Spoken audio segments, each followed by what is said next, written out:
Hi everyone, this is Ryan with CDT. Today I want to show you how to configure a Turnitin assignment.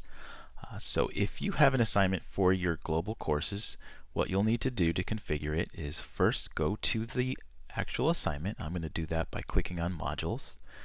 And you can get to the assignment. It will either be listed here under the Faculty Course Startup Checklist, or you can just go directly to the assignment, which is what I'm going to do. So I'm going to click on Sample Turnitin Assignment, and that brings up the assignment in Canvas.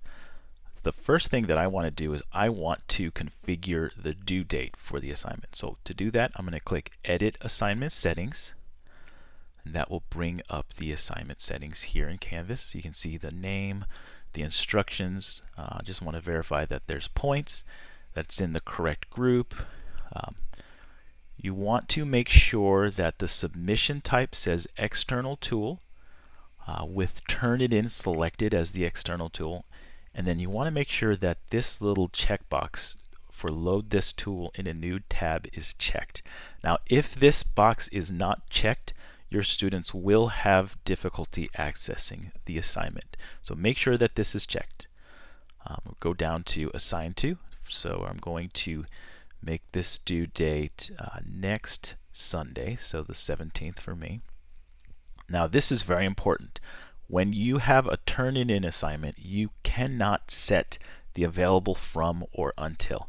If you set either of these boxes, then students will have a lot of difficulty submitting their assignment, and it probably won't work. So make sure you leave these two boxes empty. Okay, so we're going to go and hit Save, and that will save that due date. But we're not finished yet. So there's an extra step for Turnitin assignments, which is we need to set the settings from within Turnitin itself. And so to do that, you want to click on this Load Sample Turnitin Assignment in a new window box. And that's going to open up a new window or a new tab with the assignment in Turnitin. Now you see there's a little guy with an empty box because we don't have any submissions yet. So what you want to do is you want to go to the top right here where it says Settings, and you want to click that. And that's going to bring up the settings for the assignment within Turnitin. Now you see here the due date is grayed out. That's because that's inheriting that due date from Canvas. You can change the start date here if you want to. I generally recommend just leaving that blank. There is this allow submission of any file type. Now we do recommend leaving that unchecked. What that does is that allows Turnitin that allows students to submit files to Turnitin that Turnitin itself is not able to check.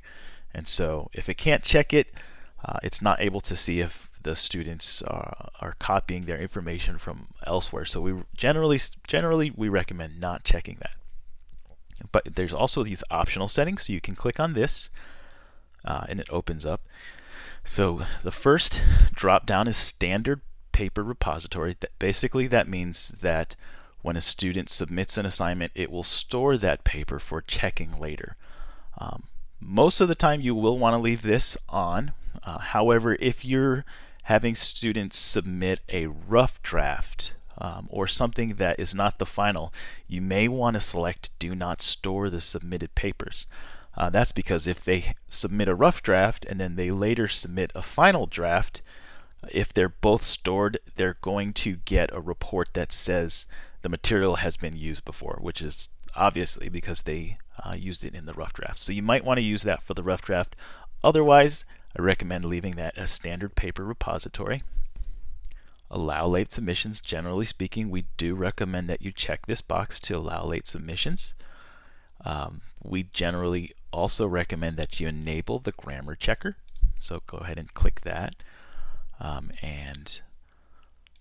Usually it should be at advanced because these are college students.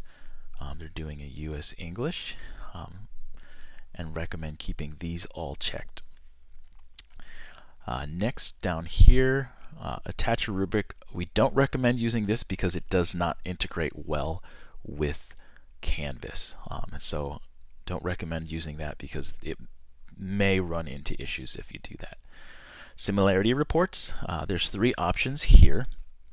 So there's generate reports immediately. Students cannot resubmit. If that's the case, students can see how much of their paper has been used elsewhere, but they can't change anything.